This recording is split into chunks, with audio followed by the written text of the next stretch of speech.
Now give the floor to Ms. Elba Yanett Coria Marquez of SOS Children Villages.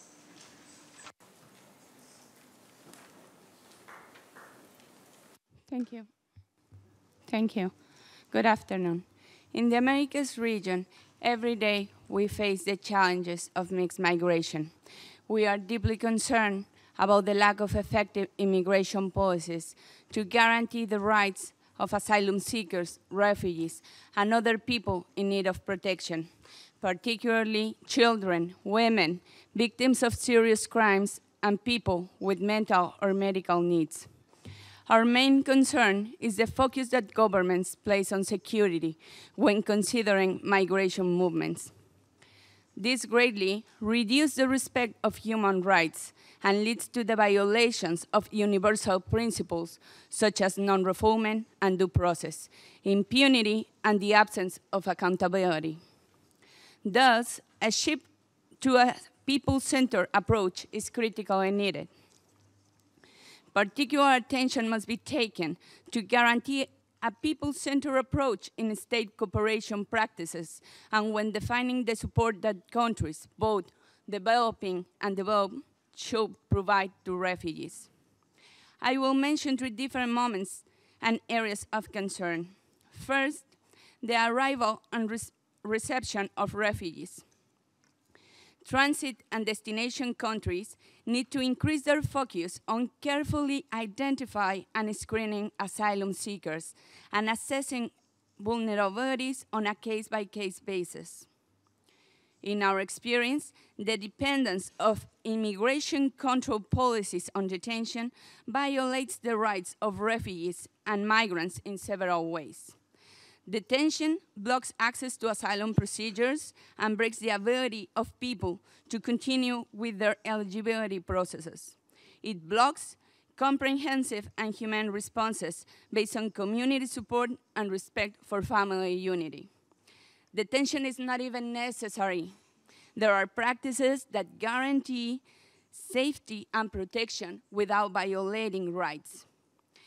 Children, for example, are detained without any other consideration than their irregular status or their parents' status.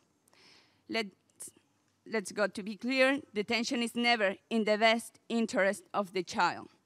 Alternative care options are a better way to protect them. State cooperation must provide those quality care options. This requires strengthening the capacity of agencies such as child protection services and improve their coordination with other actors in a national and international level. It is also essential that state cooperation and dialogue ensures compliance with Article 31 of the Refugee Convention in order to be able of developing community-based responses. This leads me to my second point. During the assessment and decision-making processes, states should cooperate to include funding for supporting community-based options. Asylum protection institutions must be also reinforced. This means shifting resources from immigration control to funding refugee institutions and community referral and support mechanisms. Countries should do more against xenophobia, especially by eliminating legal discrimination and administrative barriers that block refugees and migrants' access to education, employment, health, shelter, and other basic needs. It is unacceptable that children are not admitted at school because of their refugee or irregular status, and it happens every day. Inclusion policies should be put in place if we are to achieve sustainable results and leave no one behind. Programs and policies promoting integration and the well-being of refugees and combating xenophobia and exclusion are urgent and essential. There are good practices that could be shared among states and other actors. For example, the provision of technical assistance on legal and administrative measures. The third and final point, we need durable solutions. The journey of refugees and migrants do not end when they arrive at their destination, a new stage that requires as much assistance actually begins.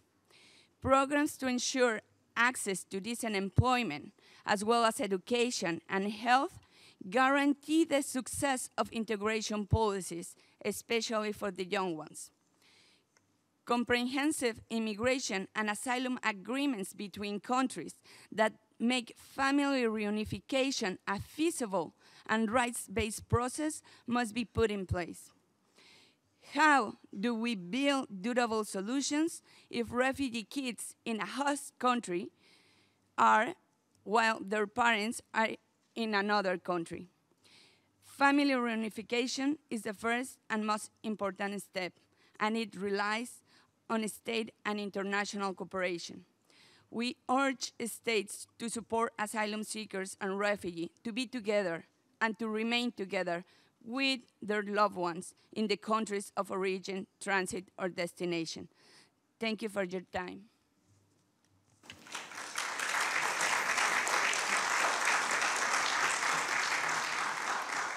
Thank you very much, Ms. Marquez, for your statement.